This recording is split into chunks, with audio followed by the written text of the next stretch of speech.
주사파가 과연 좌빨일까요, 극우일까요? 이 개념을 잡아보도록 하겠습니다.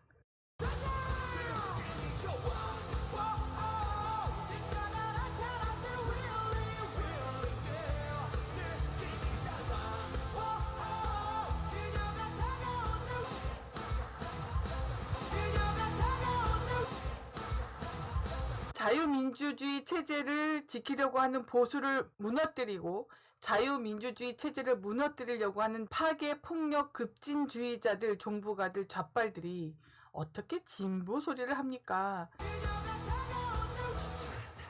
진보의 반대말은 퇴보, 보수의 반대말은 급진.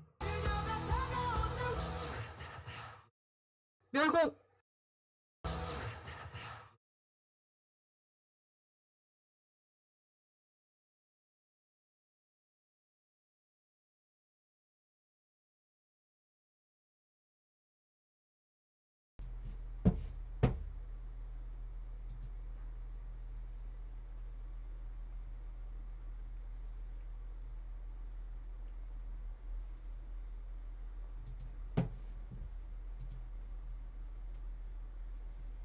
안녕하십니까? 세계 최초 정치 프로파일러 그리고 대한민국 최초 여성 철학자 동방명주입니다. 폴라스타 채널에 오신 것을 환영합니다.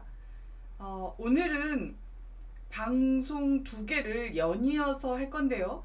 먼저 새로 만든 코너 국제 정세를 살펴보는 시간을 먼저 갖고요. 그 다음에 10분 정도 쉰 다음에 토론해 봅시다 를 들어가 보도록 하겠습니다. 제가 국제 정세 살펴보기라는 코너를 새로 만들었는데요. 그 만든 이유를 좀 말씀드려야 될 것 같아서요. 먼저 어제도 제가 방송을 했지만 김정민 정도밖에 안 되는 부류가 나와서 마치 그 무슨 국제 정세를 자기가 그냥 어떻게 막 뭐라 하지? 그 뭐 그냥 알아낸 것처럼 막 이렇게 떠들어대잖아요. 그러면서 막 잘난 척 하잖아요. 그런 꼴을 더 이상 두고 볼 수가 없었습니다, 제가. 그분 말고도 그러니까 김정민 말고 정말 이 국제 정세에 이게 전부 다 알 수는 없고요. 이렇게 부분이에요. 그래도 어쨌든 큰 흐름은 알고 계신 분들이 많고요. 제법 계십니다. 그리고 그런 분들이 책도 냈어요. 예, 그런데 이런 김정민 같은 부류들이 나와가지고 뭐 제대로 된 지식을 전달하는 것도 아닌데 막 잘난 척하고 나대고 네, 그런 거는 김정민한테도 도움이 되지 않고 이 국익에도 도움이 되지 않고 그 누구에게도 도움이 되지 않는다고 저는 봅니다. 그래서 그런 거를 시정해야겠다. 그런 걸 시정하기 위해서 뭔가 본을 보여야 되잖아요. 그래서 모자란 저지만 네, 전강훈 빠가 그 어제 방송에 댓글을 달아주셨던데요. 저한테 공부를 더 해야 되겠다. 그래서 제가 2번이나 남겼어요. 2시간 간격으로 어떤 공부를 뭘 더 하면 좋을까요? 저한테 공부를 더 하라고 지적을 하셨으니까 뭔가를 아시는 거잖아요. 그래서 좀 한 수 배울까 해서 제가 어느 부분이 부족해서 어느 부분을 공부하면 좋을까요? 답을 달았는데 아직까지 답이 없으세요. 뭔 공부를 어떻게 하라는 겁니까? 먼저 얘기를 해주세요. 공부는 줄 때까지 하는 거고 저도 부족한 점 많은 사람입니다. 그저 제가 안 지식 몇 가닥 전달하는 거고, 그리고 철학 같은 경우, 그 다음에 고대 그리스 아테네 역사 같은 경우는 제가 저처럼 말할 수 있는 사람이 많지 않습니다. 제가 엄청나게 많은 책을 보면서 조합한 거라서요. 어쨌든 네, 이런 상태에서 나선 거고요. 저보다 더 훌륭하신 분들이 쓴 책을 가지고 제가 국제 정세를 여러분들께 말씀드리면서 김정민처럼 그런 허접한 거 말고 제대로 된 지식을 전해드리기 위해서 제가 국제 정세 살펴보기라고 하는 코너를 만들었습니다. 그러니까 예를 들어서 한번 얘기를 해볼까요? 가수가 노래를 제대로 불러야지, 노래를 제대로 불러야 할 의무가 있죠. 가수가 노래를 못하면 그게 가수입니까? 호소력 있고 뭔가 남다른 그 무엇, 남이 가지지 못한 그 무엇을 그 뭐 음색이 됐든 뭐가 됐든 그걸 가지고 사람들에게 노래를 불러줘서 기쁨을 줘야 할 의무가 있듯이, 그리고 의사 또한 사람들을 제대로 치료해줘야 할 의무가 있듯이, 소위 지식인이라고 자기 스스로 지식인이라고 여기는 그런 사람들, 특히 저렇게 좀 이름 난 엘리트들은요, 일반 대중에게 제대로 된 지식을 전달하기 위해서 전달해야 될 의무가 있는 거죠. 그렇죠? 제대로 된 지식을 전달해야 될 의무가 있는 겁니다. 그런데 이 정치판에서 노는 진중권이니 유시민이니 뭐 강신준이 뭐 김어준 도올 또 이런 김정민 부류, 이런 엘리트들은 지금까지 뭘 했나요? 그러니까 그들이 말하는 일반 대중, 국민에게 제대로 된 지식을 전달하기 위한 노력을 얼마나 했나요? 그런 노력하는 거 저 한 번도 본 적 없습니다. 그래서 제가 나온 거예요. 학력 없는 제가 이것만큼은 자신 있습니다 하고 나온 거예요.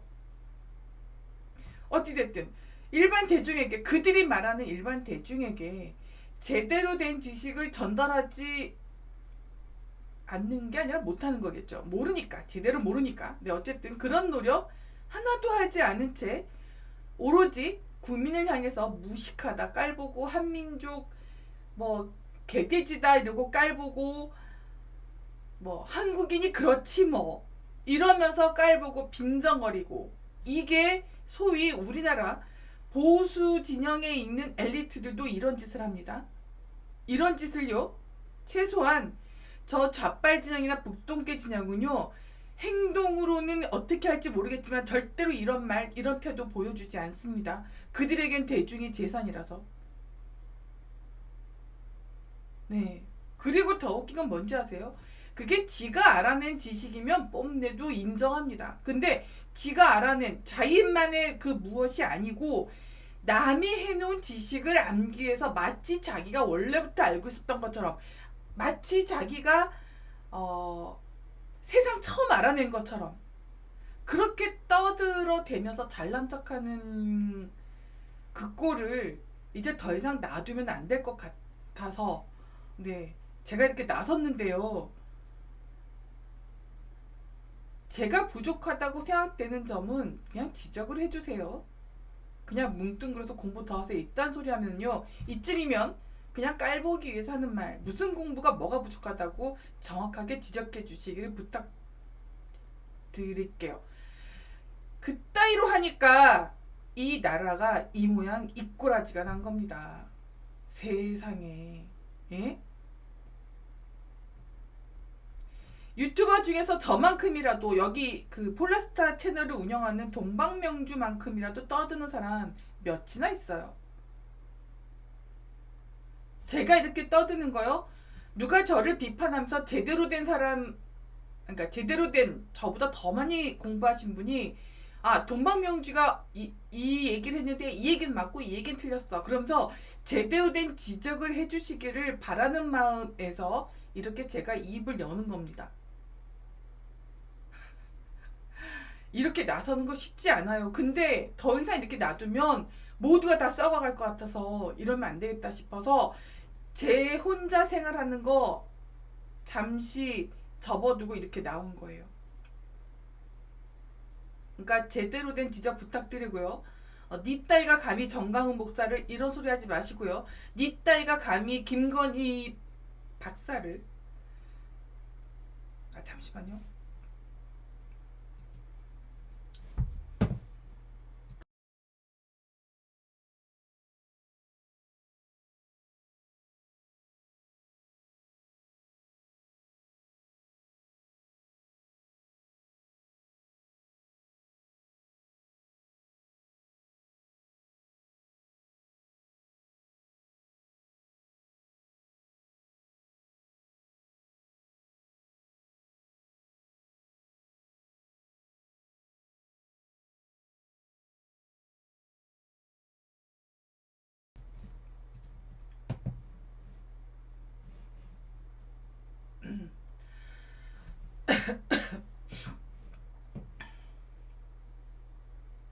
아우 죄송합니다. 갑자기 기침이 나서요. 네. 어찌됐든 여러분께서는 오늘 지금 이 방송이 끝나기도 전에 김정민이 말해왔던 그 내용이 얼마나 수준이 얄팍하고 어이없는 수준인지 아시게 될 겁니다. 자, 그럼 새로운 그러니까 폴라스타 채널의 새로운 코너 국제 정세 살펴보기 1편 동북아 지역의 세력 구조와 역학 관계를 살펴보도록 하겠습니다. 이 책은요, 잠시만요. 제가 요 화면 조정 좀 들어갈게요.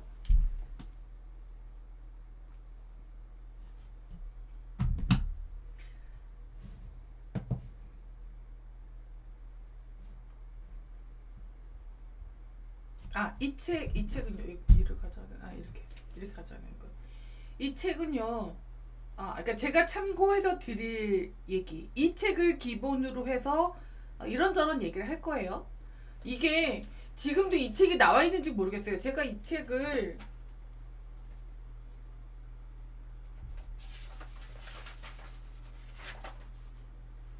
2008년 3월 11일에 샀네요. 그래서 그때 다 읽었을 겁니다. 제가 이거 그때 그 기자할 때 필요해서 사서 읽었던 책이에요. 2008년도 판이에요. 지금 파는지는 모르겠습니다. 근데 여기 잠깐 캡처를 제가 해서 올려놨는데요. 요 잠시 보여드릴게요.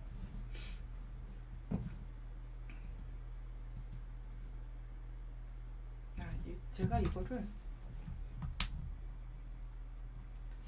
이게 낫겠네요. 이게 크게 보여야 되니까. 지금 보면은 어떻게 나와 있냐 하면은요. 여기는 이렇게 얘기합니다. 여기는 이렇게 얘기를 하는데 다른 사람은 또 다르게 보는 사람도 있기 때문에 그렇게 얘기하는 거예요. 어쨌든 미국 주도의 세계 질서가 지속된다라고 봅니다. 잘 보이시나요?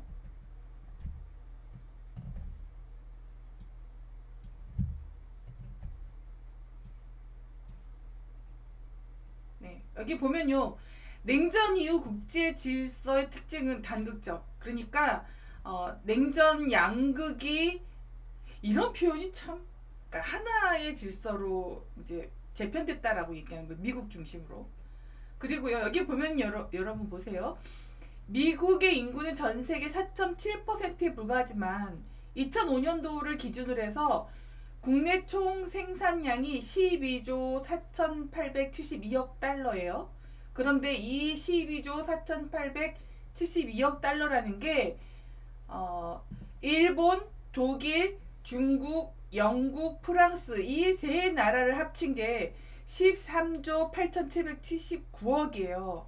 그러니까 일본, 독일, 중국, 영국, 프랑스를 합쳐야 겨우 미국의 그 GDP를 넘을 수 있다는 얘기죠. 엄청난 나라입니다. 이거 알고 계시라고 말씀드리는 거고요. 여기도 그 나와요. 그리고 이렇게 쭉 보면 여길 좀 더 말씀드릴까?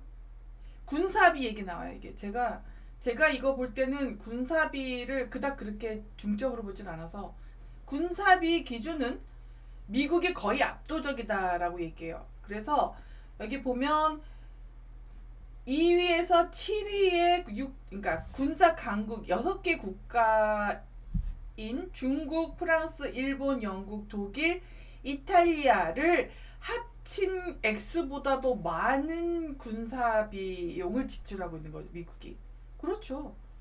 여기 보시면 GDP가 규모가 그 어디도 대적할 수 없을 정도의 나라라는 얘기예요. 그래서 여기 이렇게 단극적 질서라는 표현을 썼는데 어쨌든 이게 유니폴라잖아요. 이게 폴라가 극이잖아요. 제가 이 폴라스타도 이건데 폴라 극 하나의 극 그러니까 하나다라는 얘기입니다. 양극이면 두 개다 이 얘기를 하고 있고요. 여기 보면은요 미국이 이건 정말 우리가 배워야 될 점인데요. 이게 제가 관료주의 말씀드리잖아요. 연구 개발비를 엄청나게 투자를 해요. 이것도 미국 다음에 7대 부국 그 국가 그거하고 총계하고 맞먹는 거예요. 아까처럼 다 합해야지 미국의 그 연구개발비하고 맞먹는 거예요. 아, 여러분 잠시만요. 제가 여기 선풍기를 틀었더니 목이 말라서 잠시만요, 여러분. 죄송합니다.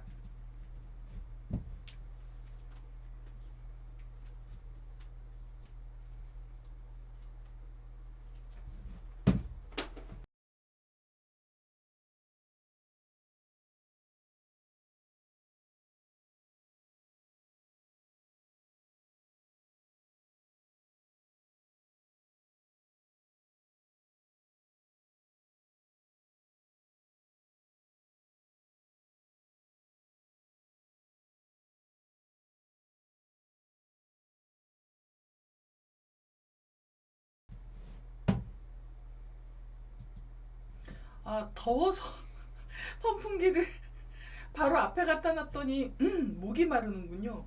네. 아, 죄송합니다. 이렇게 두 번씩 이게 화면이 자꾸 꺼져가지고. 네, 이렇습니다. 현재 그러니까 연구 개발비가요. 미국이 참 좋은 게 뭐냐면 연구 개발비를 이렇게 많이 들이잖아요. 그럼 실제로 연구 개발을 하는 거예요.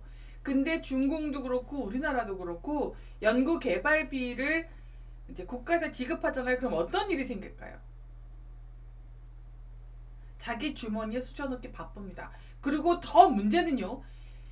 전문적인 연구를 할 수 있는 인력풀이 굉장히 부족합니다. 우리나라가. 철학이 부족하면 모든 게 다 부족하다고 봐야 됩니다. 제대로 된 역사가가 없어서 설민석 같은 부류가 역사책을 팔아먹고 있고요.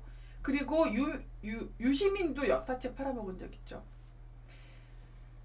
예, 그렇습니다. 이렇게 더 볼게요. 여기 또 다시 한번 나옵니다. 냉전 종식과 세계화는 21세기 국제 질서의 대전환을 예고하였다. 그래서 세계 질서는 미소 중심의 양국 구조로부터 미국 중심의 패권 안정적 구조로 돌아가고 있다. 이 얘기고요. 여기 더 보면은요.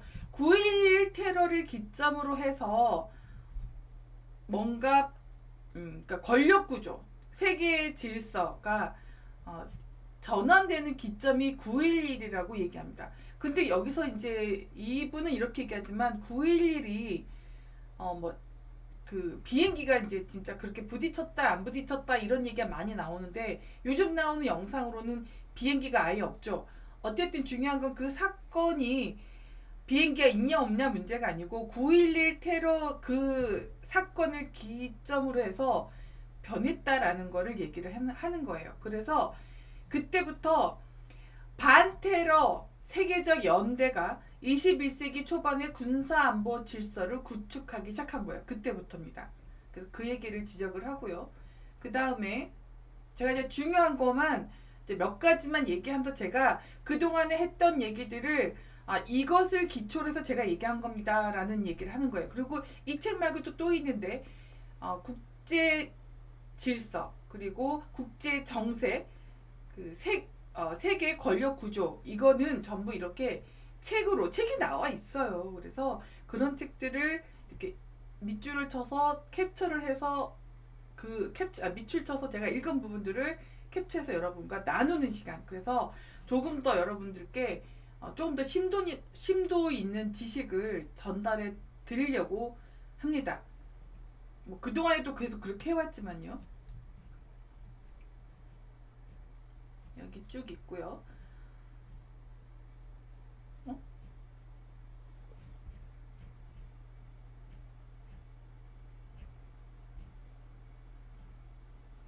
여기서 이제 이거는 그냥 대충 넘어갈게요. 이따가 중국하고 인도하고 미국하고 그 관계를 조금 좀 세부적으로 더 자세하게 볼 거니까.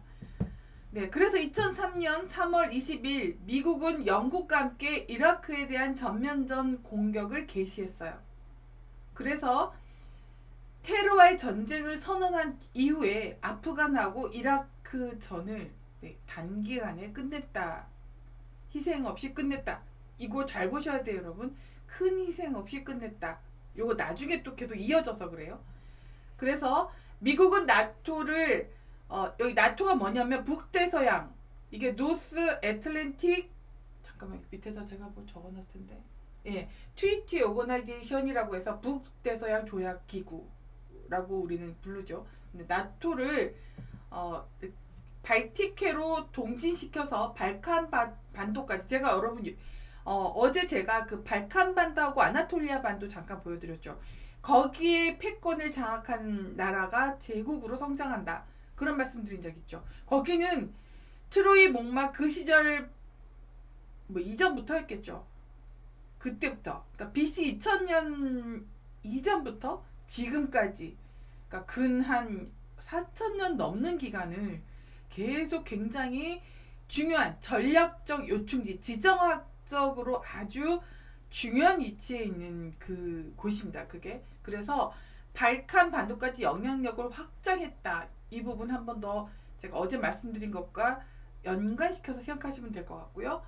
그래서 어쨌든 쭉 중요한 건 석유 벨트, 중동을 잇는 석유 벨트에서 직간접적으로 영향을 미칠 수 있게 되었다. 네, 뭐 사실은 뭐 석유 벨트에 이렇게 그 점유를 하기 위해서, 선정권을 가지기 위해서 9.11을 뭐 했다, 이런 설도 이래서 나오는 겁니다. 이런 이유 때문에. 그리고 쭉 보면은요, 미국은 9.11 테러 이후에 국제 질서의 재편 과정에서 미국 주도의 반테러전에 참여 여부를 통해서 동맹 관계를 평가하는 그런 기준을 거기에 둬요. 자, 우리가 반테러 전쟁에 나설 거야. 너네 우리하고 동맹 맺을 거야, 안 맺을 거야? 요걸로 동맹국과 안동맹국을 선정하게 되는 기준이 되었다라는 얘기입니다. 그리고요, 결국 잘 보세요. 여기 이 얘기를 하지 않고 아프가니스탄 얘기를 할 수 없고 이라크 얘기도 할 수 없어요. 정확하게 우리 한번 알고 짚고 넘어가 보자고요. 12개 유럽 국가들이 미국의 이라크 전쟁을 지지. 12개 국가들이요. 그리고 영국과 미국이 특별한 관계를 유지하고 있는 거예요. 이라크와 여기 보시면, 네, 여기 아프간전 그리고 이라크전을 12개 국가가 참여했고 영국과 미국이 특별한 관계를 유지하고 있다, 이거요. 그러고 나토한테 아프간에서 질서 유지 역할을 맡긴 거예요. 나토. 아까 제가 나토 북대서양 북대서양 네, 조약 조직체 기구, 이런 거겠죠. 네, 그래서 이라크 전쟁이 미국만의 전쟁이 아니다. 유럽도 얽혀 있다. 그런데 이거를 모르고 미국이 어쨌다 저쨌다 이러면 참 골치 아파지는 겁니다. 그래서 대서양 동반자 관계, 미국과 대서양 조약기구는 네, 동반자 관계다. 요거 잊지 마시고요. 그 다음에 그 시사 이슈 얘기할 때 네오콘 얘기, 미국의 네오콘 얘기가 많이 나옵니다. 이 네오콘은 뭐냐면 신보수주의자, 그러니까 부시 정부 시대에 공화당을 중심으로 결성된 운동이 시작된, 네, 신보수주의자들을 그 모임이 결성돼서 활동하기 시작한, 네, 그들을 가리키는 말이 네오콘입니다. 밑줄을 안 쳐놨네. 가끔가다 저한테 네오콘이 뭐예요 묻는 사람들이 있어. 찾아보면 좋을 텐데. 네, 여기 네, 뭐 어쨌든 부시 행정부가 이제 내세운 그 정책이 있어요. 그 정책이 뭐냐면 민주주의 국가들 간에는 싸우지 않는다, 민주평화론. 이거 말고도 이제 여기는 안 나오는데 미국이 가지고 있는 하나의 굉장히 지금까지 계속해서 고수해온 하나의 전쟁 원칙이 있는데, 그 미국 본토 내에선 절대로 전쟁하지 않는다. 이걸 지금까지 지켜오고 있어요. 그러니까 외국하고의 전쟁을 우리가 아니란다. 우리가 저기 뭐죠, 그 미국 아메리카 본토에서 끌어들여서 하지 않는다. 그런 아주 원칙을 계속해서 지켜온다는 얘기입니다. 여기 적어놓네. 네오콘 부시 정부 공화당을 중심으로 급부상한 신보수주의자들, 극단적 보수주의자라고 해서 여기 보면은요, 극단적 보수주의에 대해서 밑줄을 안 쳐놨네. 이 사람들이요 추구하는 게 있는데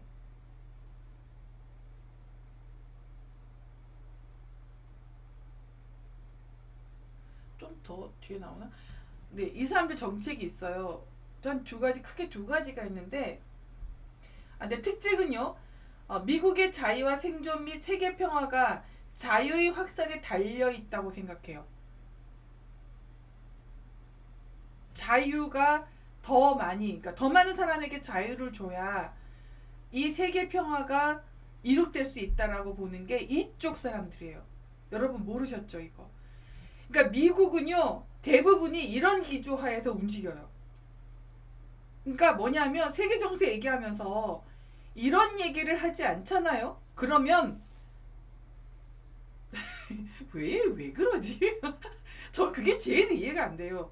왜 저러지? 아니 책을 갖다 놓고서 이런 책이 이런 게 있다라고 지식을 전달해주면 안 되나?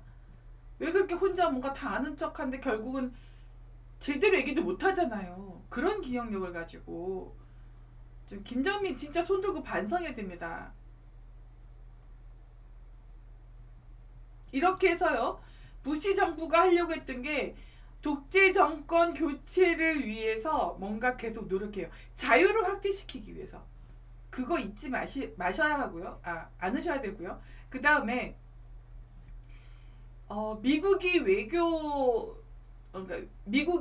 정책을 보면 배울 점이 굉장히 많아요. 그러니까 뭐냐면 여러분 이겁니다. 공부를 잘하려면 누구한테 공부를 배워야 돼요? 꼴찌한테? 반에서 성적 꼴찌인 애한테 가가지고 나 이거 좀 가르쳐 줄래 해야 돼요? 아니면 1등한테 가서 나 이거 좀 가르쳐 줄래 해야 돼요?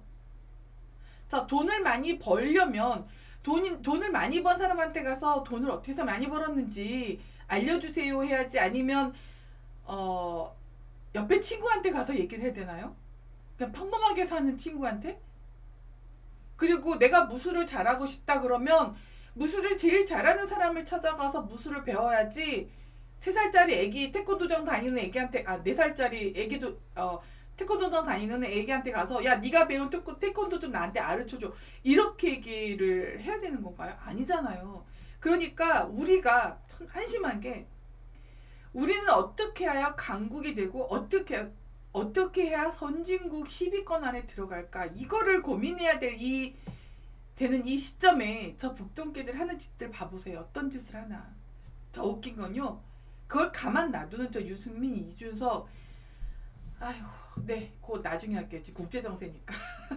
네 그래서 보면 유럽의 영국과 아시아의 일본을 중시하고 자 다시요.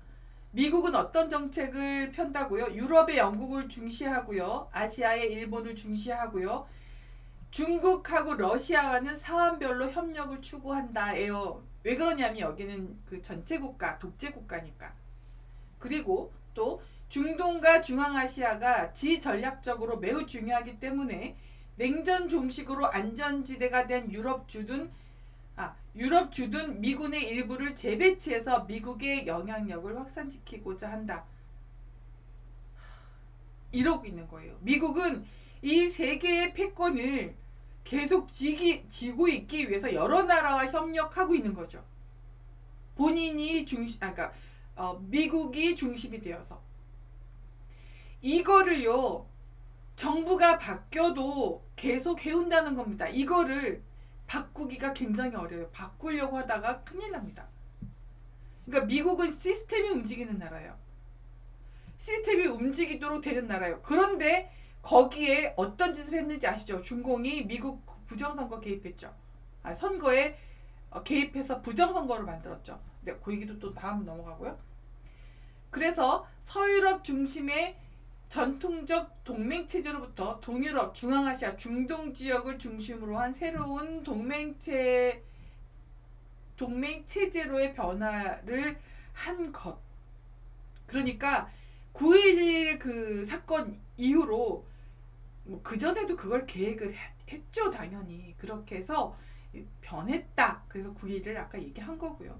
그 다음에 여기 보면은요, 미국은 동유럽으로부터 발칸 지역과 흑해 연안에 이르는 초승달 지역에 미군을 주둔시켜 독일, 프랑스, 러시아 등 전통적 강대국들 사이의 세력 균형을 도모. 제가 여러분 어제 발칸반도하고 그 아나톨리아 그 반도 있잖아요.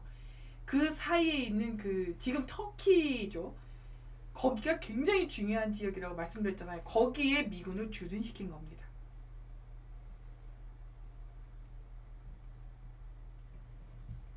자, 거기를 잡으면 뭐라고요? 제국이라고요.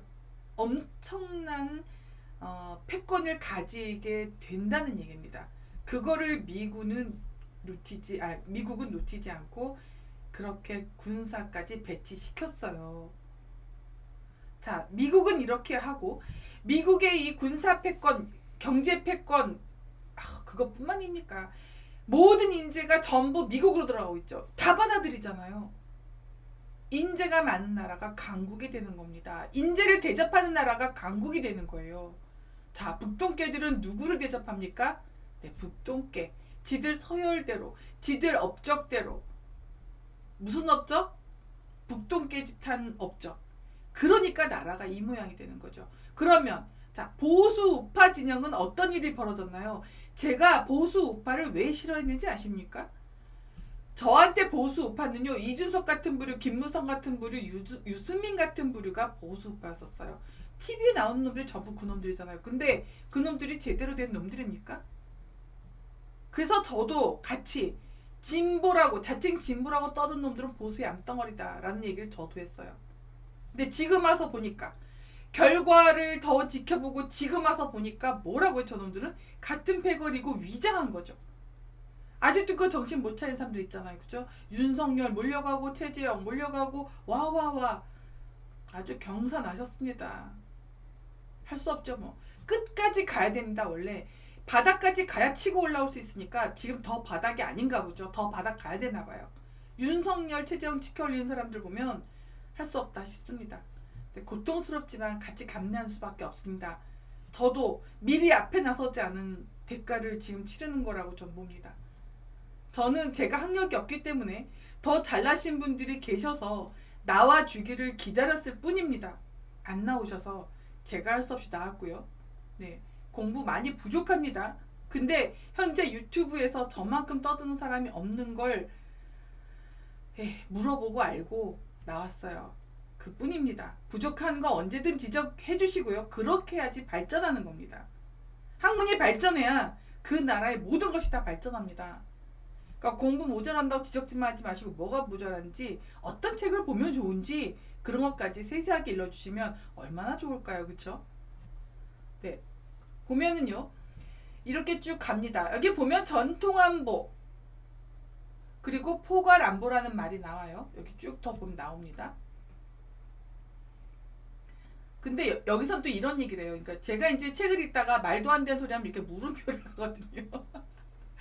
요거는 지금 뭐냐면 자유를 더 많이 줬는데 왜 폭정 국가의 수가 줄어들지 않고 더 늘어나느냐. 그거는 민주주의하고 시장 경제가 실패한 게 아니냐라고 얘기를 하는 건데 웃기지 마시고요.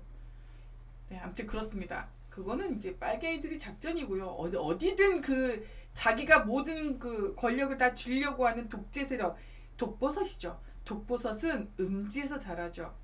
네, 양지 식물에 있는 음지 어떤 구석에서 자라나는 겁니다.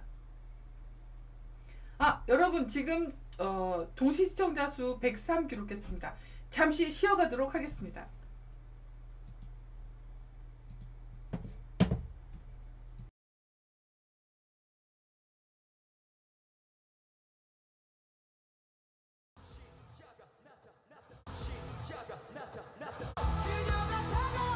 주사파가 과연 좌빨일까요? 극우일까요? 이 개념을 잡아보도록 하겠습니다.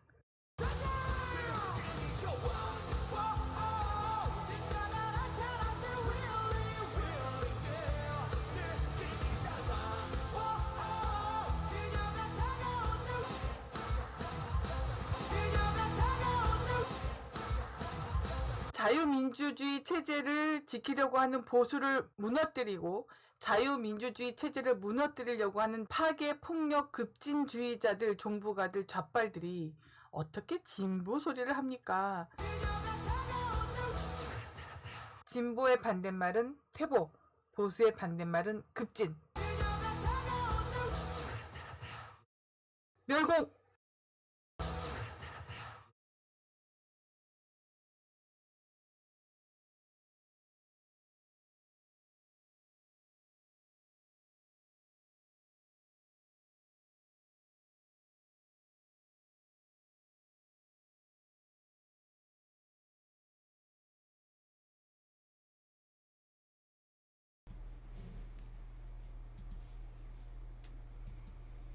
자, 그럼 이번에는요.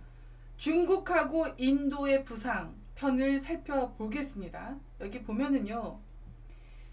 2003년 4월 독일의 도이치방크가 발표한 보고서에 따르면 중국이 향후 10년간 약 7% 이상의 경제 성장을 지속할 경우 2017년에는 미국에 이어 세계 2위의 경제 대국이 될 것이라고 전망하고 있다. 여러분, 이거 있지 않습니까?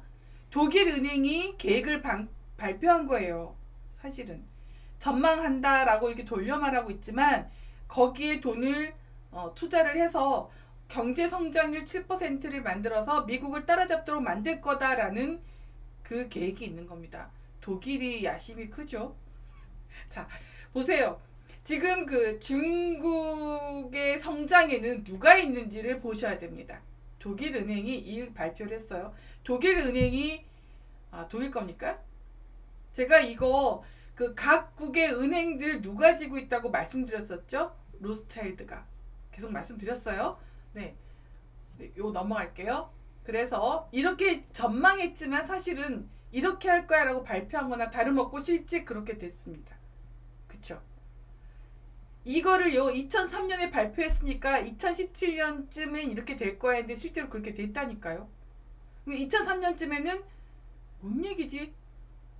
아무것도 모르면 독일은행이 뭔데 저걸 발표해 뭐 그냥 그런가 보다 하고 넘어가겠지만 독일은행이 굉장히 중요한 은행이라는 거. 자, 로스차일드가가 어디서 시작했어요? 독일에서 시작했습니다. 거기가 그 계보도로 따지면 장남 장손 계보도가 거기에 있어요. 와, 진짜 큰일입니다. 어쨌든 이런 것도 모르고 국제관계 얘기하면 돼요, 안 돼요? 이런 얘기를 하시라고요. 자, 중국은 누가 움직이고 있는지 보시면 되죠.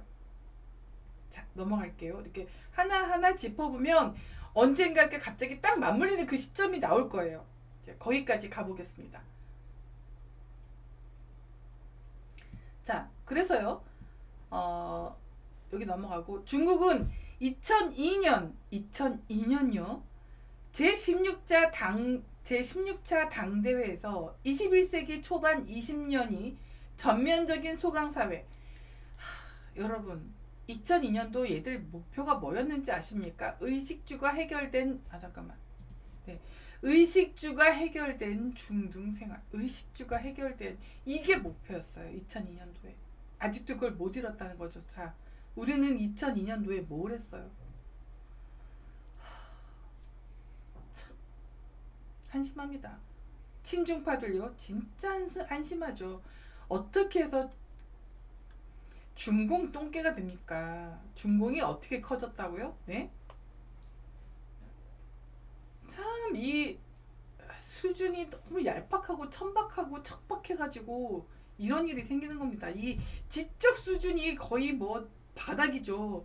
바닥인 주제에 암기력 좋아서 서연고 가고 어떻게 뭐 사법 그 고시 좀 했나 합격했나 보죠. 암기력 좋아서. 암기력하고 사고력은 연결되지 않는다니까요. 암기력 좋다고 사고력을 연결되지 않아요. 지금 이 증거들이 계속 보여지고 있는 겁니다. 우리 눈에. 그래서 2002년 제16차 당대회에서 후진타오가요. 중요한 전략적 개의 시기라고 보고요. 중국이 추구해야 할 3대 역사적 임무를 현대화 건설 추진, 중국의 통일 완성, 세계 평화의 수호와 공동 발전 촉진. 요거를 목표로 세웠어요.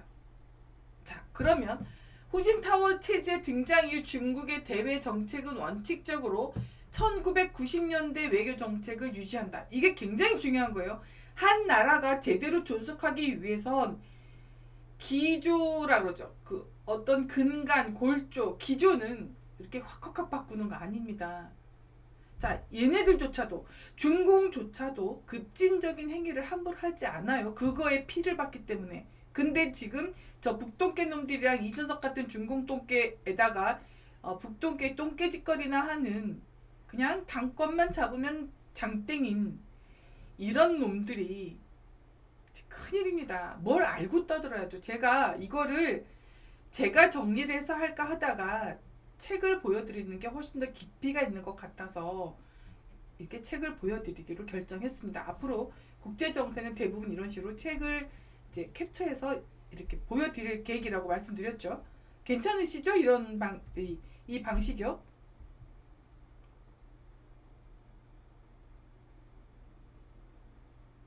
아, 나그네니. 중공통계들 돈 때문에 그런다는데요. 네, 그 돈요 나중에 다 토해내야 돼요. 그런 돈은요 절대로 자기 주머니에 들어가지 않습니다. 그래서 저도 큰 돈 안 받은 겁니다.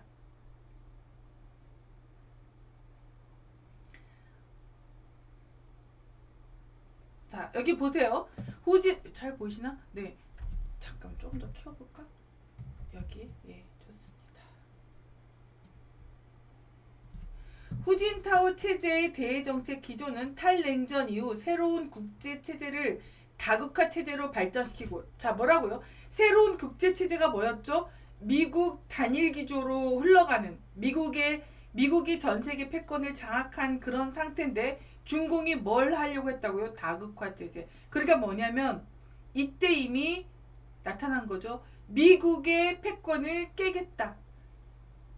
우리가 거기에 들어가겠다라고 2002년도에 벌써 이런 계획을 세웁니다. 자, 중공이요. 전 인민을 그러니까 전 인민을 먹고 살게 하겠다는 그 꿈을 꾼과 동시에 미국의 패권을 우리가 뺏겠다. 우리가 나눠 가지겠다라는 꿈을 꿨어요. 자, 보세요. 이승만 대통령이 이 나라를 지키겠다 꿈을 꾸니까 이 나라가 지켜졌죠. 그래서 미군 동맹 맺고 우리나라에 들어오게 만들었죠. 그래서 미군 주둔하게 됐죠. 그 다음 박정희 대통령이 뭐 하셨습니까? 잘 먹고 잘 사는 나라, 부강한 나라를 만들기 위해서 뭘 하셨어요? 산업화의 모든 기반 다 만들어 놓으셨죠. 그런 꿈을 지도자는요, 지도층이라고 하는데 지도층은 뭐 위에 있으면 지도층인가? 누군가의 지도를 제대로 해야지 지도층이죠. 그렇지 않나요? 그건 그냥 대장질하는 거에 불과하죠. 어쩌다 자리 높은 자리에 올라가서. 자, 문재인 저놈들은 뭔 짓을 하나요 지금? 한다는 짓이 이 나라를 부강한 나라를 만들고,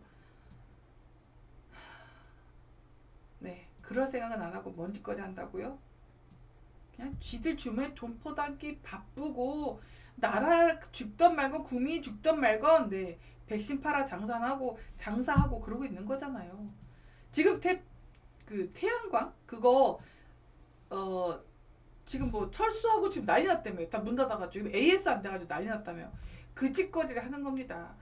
나라를 부강하게 만들고 더 키우기 위해서 뭔가 더 큰 미래를 위해서 큰 기조를 잡는 게 아니라 이게 거지 날강도 이 조폭, 아 정말 이런 놈들을 대개분들은 그냥 네 이 얘기하다 보면 결국 우리나라로 성질이 나가지고 네, 그렇습니다. 어쨌든 이렇게 다국화 체제로 발전시키려고 했다는 이 얘기가 바로 미국의 세계 패권을 중국이 뚫어보겠다라는 계획을, 원대한 계획을 후진타오가 세웠다. 자, 근데 후진타오뿐만일까요? 등소평이 그렇게 했습니다. 뭐 흥묘, 백묘 그거 아시죠 다. 그 얘기 넘어갈게요. 중국은 여기 되게 중요한 부분이에요. 제가 그래서 확대를 한 건데,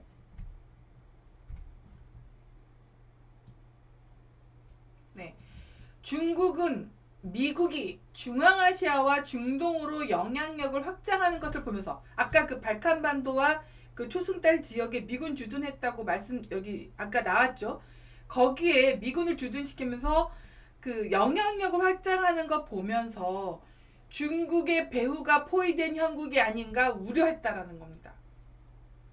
제가 도관에 든 생쥐꼴이다라고 얘기하는 거 바로 이런 얘기입니다. 이미 그때 그 9.11 테러 하면서 이제 그 중동하고 중앙아시아 쪽으로 미군 주둔을 시키고 나토 기구가 오고 하니까 중국은 거기서 파악을 한 겁니다. 중앙아시아와 중동으로 미국이 자신의 영향력을 확장하는 것을 보면서 자기들은 도관에 든 쥐가 될 거라는 거를 파악한 겁니다. 이때요. 그래서 어떻게 됐냐면 미국이 이라크와 아프간 사태에 집중하고 있는 사이에 중국은요, 아시아와 태평양 지역에 대한 영향력을 확대시키는데 나섭니다. 자, 이러는데 이놈들 뭐 했어요 그때요? 네? 노무현 때죠? 참 빨갱이 새끼들 진짜. 죄송합니다. 너무 황당해서 갑자기 욕이 나네. 죄송합니다. 하도 황당해서요. 한심하고. 뭐야?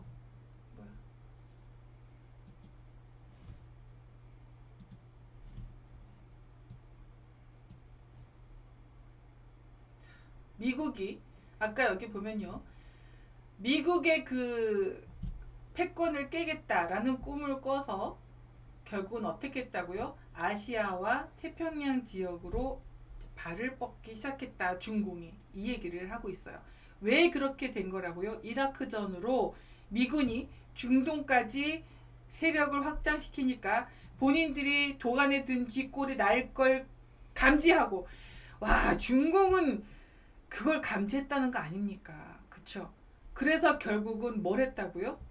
아시아 태평양 지역의 영향력을 뻗쳐나가기 시작했다. 거기야 막혔으니까 어디든 뚫고 나가야 되잖아요. 그래서 아시아 태평양 지역에 이제 슬슬 이제 마수의 손길을 뻗친 겁니다. 그러니까 이렇게 볼 수 있어요. 이 중공 똥개 노릇하는 놈들은 아시아는 하나다 뭐 이러면서 우리는 중공에 뭘 따라야 된다, 미국의 패권을 깨야 된다 막 이러고 있는 거예요. 우리는 미군 동맹국이야. 그리고 미국은 자유를 주려고 하는 나라인데 얘들은 그건 어때요? 잡아먹는 나라예요. 중공은 정신이 나간 겁니다. 그러니까 여자 붙여서 해롱거리게 만들고 돈 줘서 해롱거리게 만들고 정신 오롯이 나간 거죠. 제가 말씀드린 게요, 허리 아래로는 얘기하지 마라. 허리 아래로 자꾸 집중하지 마라. 이 뇌가 상한다. 좌빨골 난다. 저 종북 북동계 저 빨갱이 꼴 난다, 이 얘기입니다. 그래서 우리는 되도록이면 그 얘기 안 해야 됩니다. 인간으로서 최고의 가치를 추구하려고 노력하는 게 우리가 먼저 본을 보여야죠. 찐보수가 본을 보이지 않으면 누가 본을 보이겠습니까? 그쵸? 네, 그럼 더 가볼게요. 자, 여기 굉장히 중요한 부분 나옵니다. 2010년까지 중국 아세안간 FTA 창설 추진 등을 통해 이미 동남아 지역에 상당 부분 영향력을 강화시키고 있었습니다. 2010년, 이게요, 2008년도에 제가 산책이라고 했잖아요. 2010년까지 그렇게 할 계획으로 계속 영향력을 확장시켰다라는 얘기입니다. 그리고요, 2006년 11월 아프리카 48개국, 아프리카까지 발을 뻗어서요, 중아프리카 협력 포럼을 개최. 그러니까 이러는 동안 뭐 했냐고요, 이 빨갱이 놈들은. 참. 이명박은 또 뭐 했어요? 더 가볼게요. 여기 보면요, 여러분 잘 보셔야 돼요. 미국은 있잖아요. 미국은 강경 보수 세력과 이거 다른 건 줄 알았다. 미국은요, 보수 세력이든 그 민주당 세력이든 간에요, 어쨌든 이 기조, 자기들의 중심, 그러니까 미국이 패권을 쥐고 있어야 한다는 그거 하나만큼은 꽉 쥐고 있다는 얘기입니다. 그거 틈새를 어떻게 해보려다가 다 갔습니다.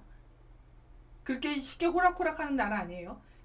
어쨌든 미국의 강경 보수 세력과 일본의 우경 보수 세력은 중국에 대한 경계를 거두지 않고 있다. 되게 중요한 거예요. 미국과 일본의 보수 세력은 중국에 대한 경계를 늦추지 않고 있어요. 그런데 김정민은 이런 얘기 하나요? 뭐 어쩌고 이게 일본이 원하는 거예요. 참 천박해 하는 거 보면 김정민 보지 마세요.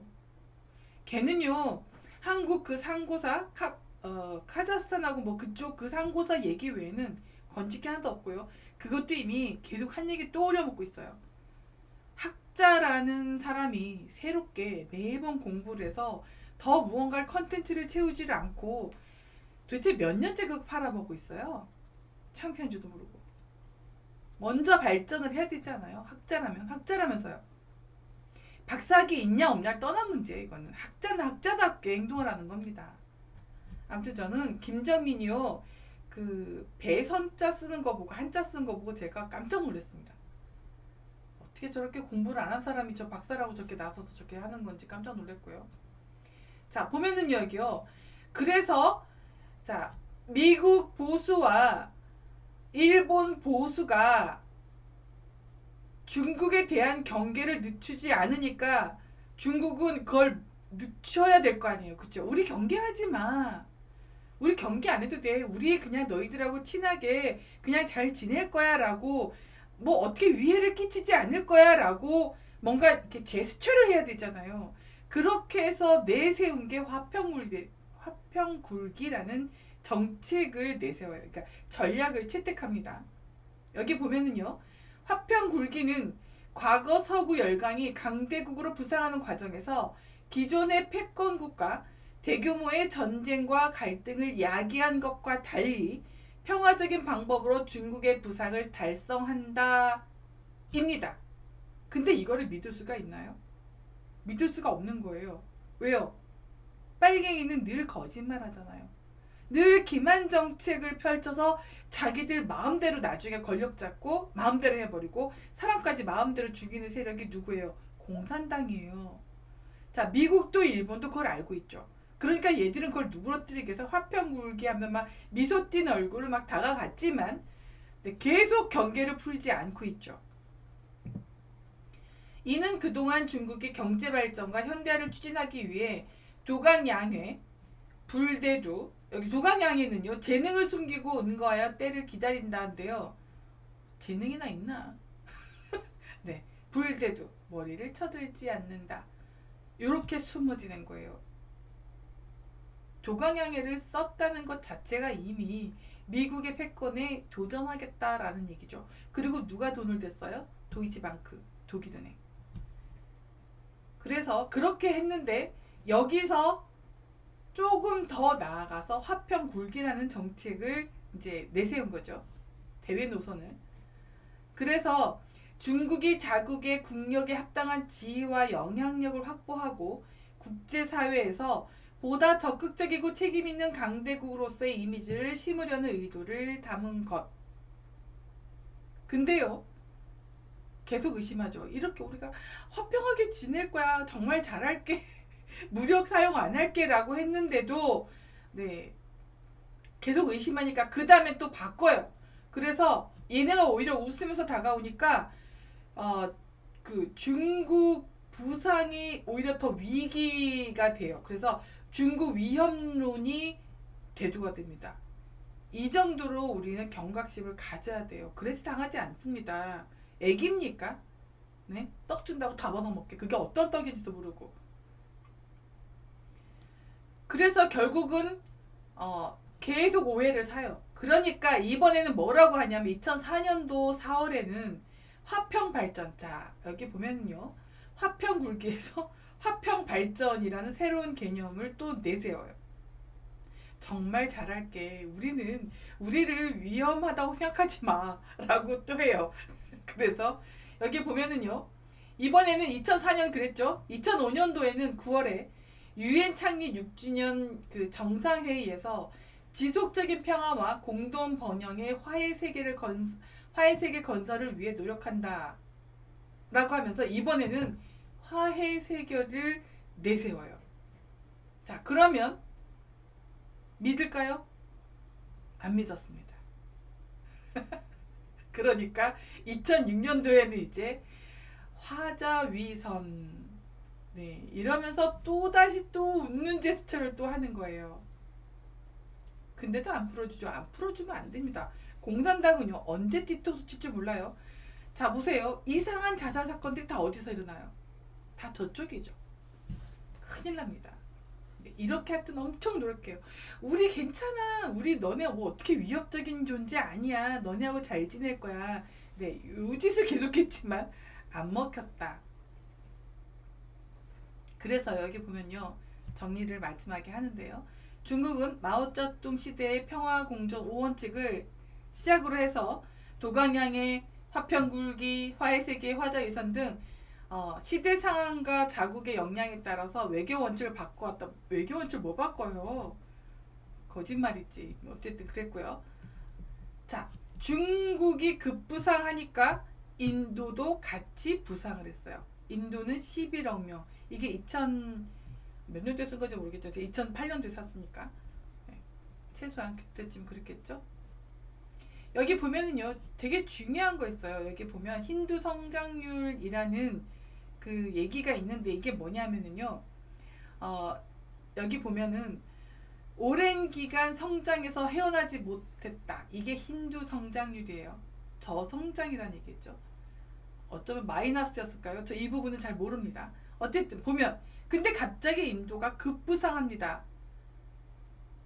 언제부터인가 보세요. 1991년에 사회주의 노선을 버리면서부터, 그리고 적극적으로 대외 개방을 하면서부터, 그리고 개혁 정책을 선언한 이후에 연평균 5.5%의 고도 성장을 지속해 왔다. 그래서 결국은 2003년 12월에는 외환 보유액이 1000억 달러를 넘었다 얘기입니다.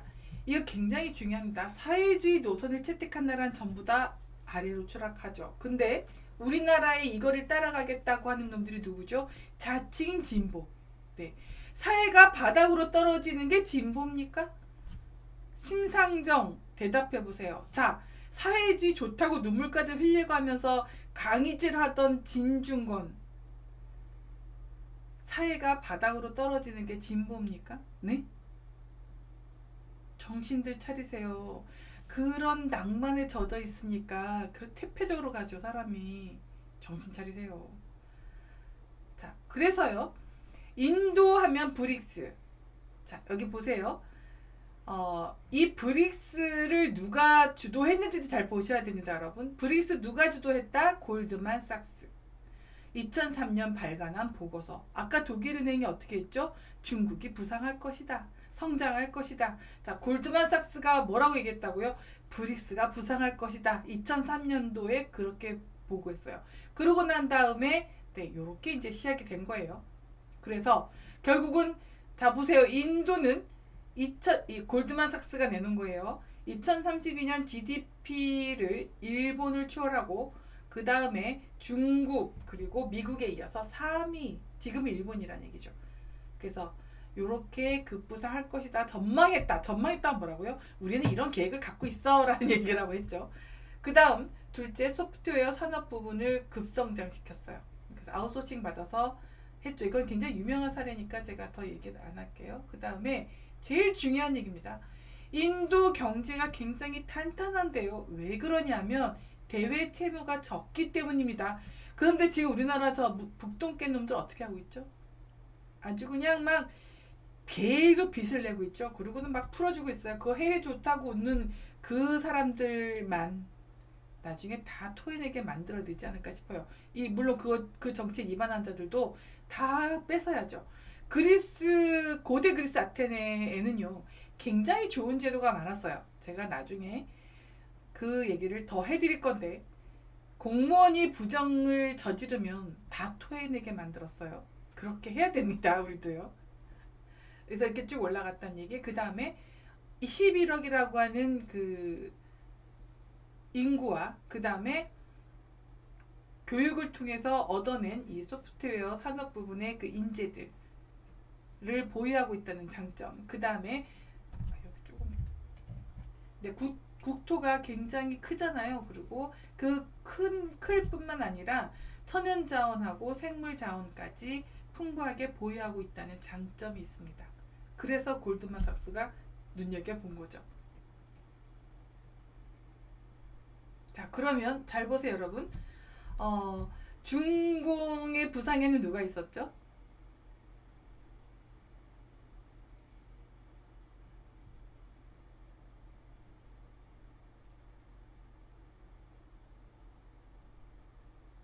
아, 라스님, 교수 선생 자리 돈 2천, 3천밖에 안 들어요?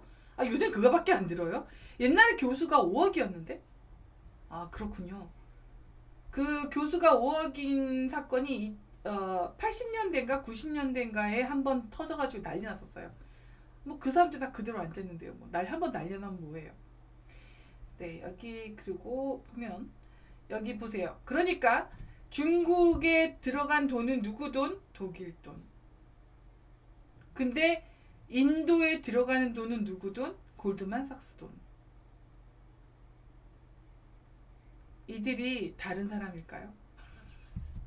다른 세력일까요? 네.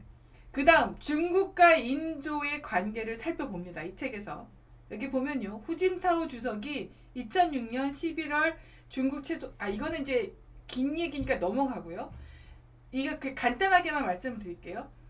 2005년도에 원자바오 총리가 먼저 인도를 방문을 해서 이제 같이 잘 지내자라고 해요. 그러니까 여기 제가 요 페이지를 요약해 놓은 거예요. 중요한 부분이라 중요한 건 저렇게 제가 책 되게 지저분하게 쓴다 그랬잖아요. 이렇습니다. 그래서 2005년도에 원자바오 총리가 인도를 방문해서 막 이렇게 이제 뭔가 잘 지내려고 하니까 미국이 2006년 3월에 바로 방문을 합니다. 그래서 또 무슨 조약 맺고 막 이래요. 최소한 이 정도는 해야죠. 그게 국가 원수 아닙니까? 네? 저 문재인 같은 놈들 뭐예요? 국가 원수 그 회담에서 졸고 앉았죠. 이런 한심한 이래도 좋대요. 대깨분들은요. 왜 좋아? 잘생겨서. 잘생긴 순서대로 뽑아라. 다음부터는 원빈 대통령 강추해라. 아이고 정말 한심해서. 그러고 난 다음에 2006년 11월에 후진타오가 다시 인도를 방문합니다. 자 보세요. 미국이 인도, 중국이 인도. 야, 인도는 정말 외교 정책을 굉장히 잘한 거죠. 그랬습니다. 요 페이지에 그게 나와 있는 거고요. 그래서 강대국들은 인도를 자기 세력권에 포섭하기 위해서 정말 치열하게 경쟁하고 있어요.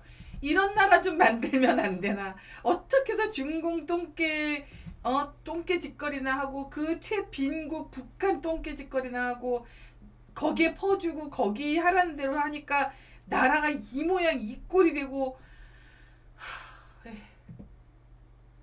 넘어가겠습니다.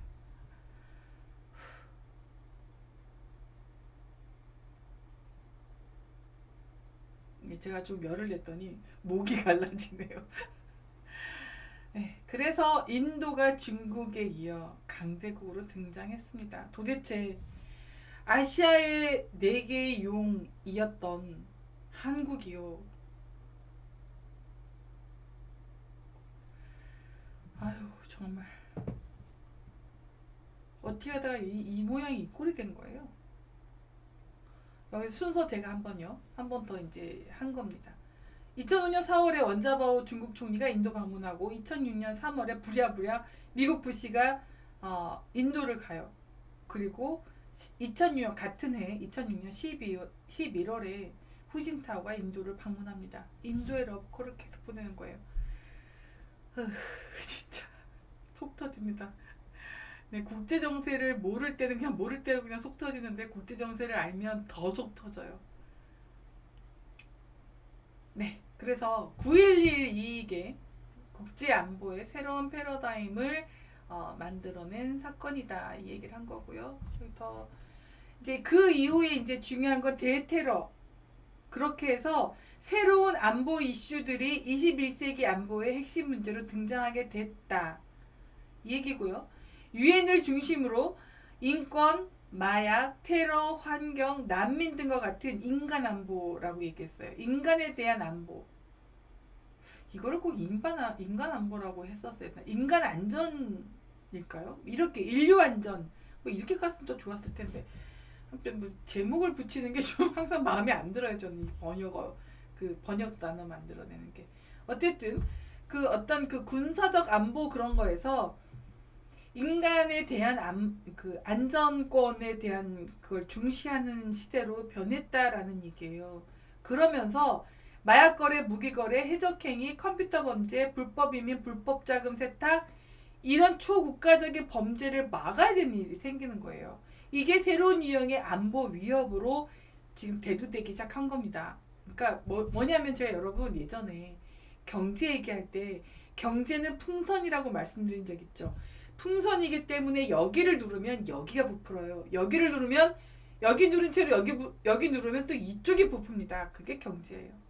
하나가 생기면 하나가 죽고 대신 새로운 하나가 생기면 또 새로운 범죄가 늘어나는 거예요. 잠시만요. 물 좀 먹고 오겠습니다.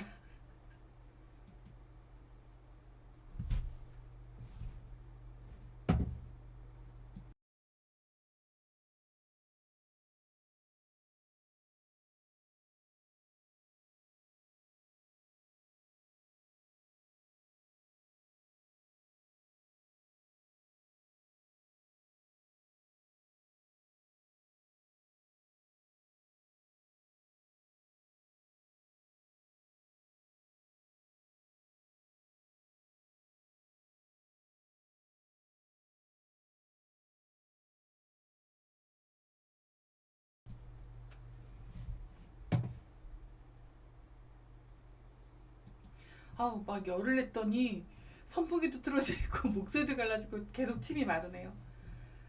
네, 그래서 2000년대 여기 보면은요, 2000년대 초반부터 구제역 광우병, 뭐 사스 이런 인체 치명적인 병들이 퍼지는데 이게 다 어디서 퍼져나가냐면 이상하게 중공에서 퍼져나간다. 그래서 21세기의 안보 위협이라는 이 단어까지 만들어진 겁니다. 21세기의 안보 위협이라는 얘기요. 그 다음에 대형 지진, 자연재해 때문에 생겨나는 그 난민들 보호해야 되고 그런 것들에 다 대비를 국제 기구들이 하고 서로 돕고 있다. 그 도울 준비를 하고 있다라는 얘기입니다. 여기 보면은요, 그러니까 뭐냐면 여기 보면요, 동북아 위주로 그런 이상한 그 인권에 관련된 그 이상한 이게 안보 분쟁이라고 하는데 안보 분쟁 대부분이 중국 영토와의 연관돼서 발생하는 거예요. 사스가 됐던 무슨 뭐 그 사이버 테러가 됐던 뭐 이런 모든 것들이 중국하고 자꾸 관련이 돼 있는 거예요. 근데 여기 보면은요, 이런 해석이 있습니다. 그것 또한 미국이 가지고 있는 그 패권을 이런 거를 통해서 그거를 이렇게 바꾸려고 하는 틈새 전략이라고 하는 그런 해석도 있습니다. 여기요. 중국 영토와 연관소 속에서 발생하고 있다는 게 주목해야 되는 점들이에요. 이상한 일들이 중국 영토 속에서 자꾸 생겨나는 거예요.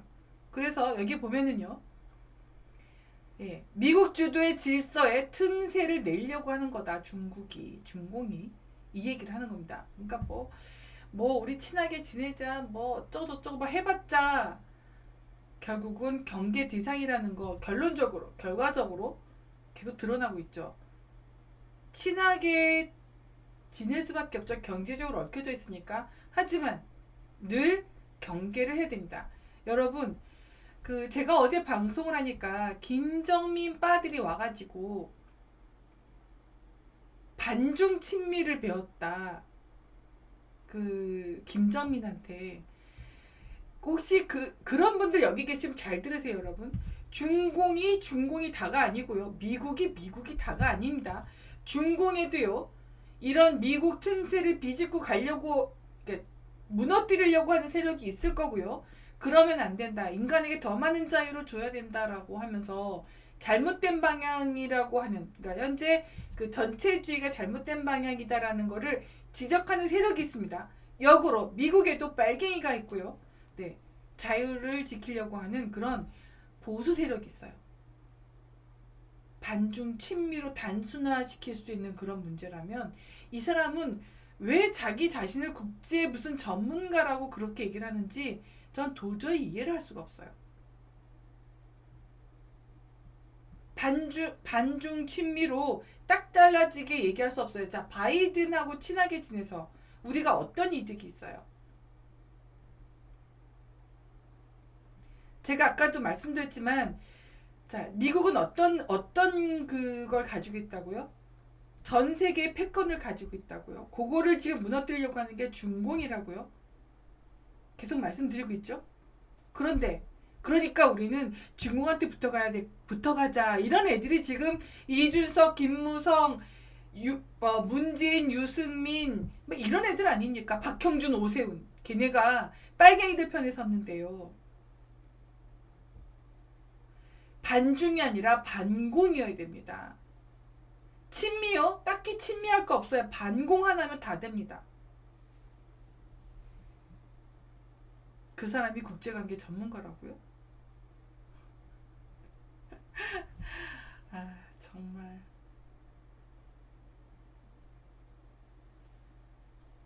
자, 보세요. 여기 보면요. 중국이 이런 비전통적, 그러니까 군사력 이런 게 아니라 그런 무슨 테러 뭐 이런 짓 있잖아요. 뭐 사스 이런 거를 퍼뜨리면서 인간의 목숨을 위협하는 이런 인간의 안전을 위협하는 그런 것들을 주도함으로써 결국은 뭘 하고 있다고요? 자국의 국경을 안정시키고요. 그 다음에 미국의 미국 주도로 재편되고 있는 미국 주도로 운영되고 있는 세계 질서를 견제하려고 하는 거다. 이렇게 나오잖아요. 그렇죠? 이런 얘기를 해주란 말입니다. 국제 무슨 전문가라면 말로만 떠들지 말고 정말 저는요 우리나라에 주접떠는 인간들이 너무 많아가지고 전 그게 짜증이 나요. 이런 주접떠는 인간들이 나와가지고 우리 국민을 제대로 알려주려고 하지도 않으면서 제대로 알려줄 수도 없죠. 제대로 아는 게 아니니까. 잘난 척 있는 대로 하면서 우리 국민 개돼지로 여기는 거. 네. 요거는 뭐 그닥 중요한 거 아니까 여기까지. 오늘 여기까지 말씀드릴게요. 그리고 지금 방송 시작한 지 1시간 13분 지났어요. 제가 이 방송 창을 안 닫을 거예요. 그러면 그 동시 시청자 수가 줄고 다시 또 찾아오셔야 되는 불편함이 있으니까 10분 정도 잠시 쉬었다가 토론해 봅시다를 가도록 할 건데요. 그러니까 10분 동안 가지 마시고 잠시 쉬고 오시라는 얘기입니다. 나가지 마시라는 얘기예요. 자, 여러분, 동북아 지역이 원래는요 우리나라 포함해서 4개의 용이 지배하는 국가였어요. 그런데 중공이 독일 돈, 그러니까 우리 소위 말하는 딥스 돈이라고 하죠. 네. 딥스 돈을 다 받아들여서 대국이라고 하는 대국 굴기를 하려고 하는 그 사이에 인도가 부상하고 나머지는 다 어떻게 돼가고 있나요? 다 주변국으로 전락했습니다. 주변국으로 전락하기를 자처하는 놈들이 북동계 놈들이죠.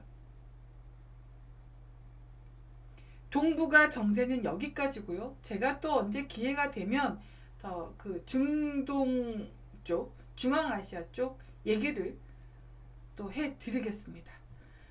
자, 그러면 10분 뒤에 다시 뵙기로 하고요.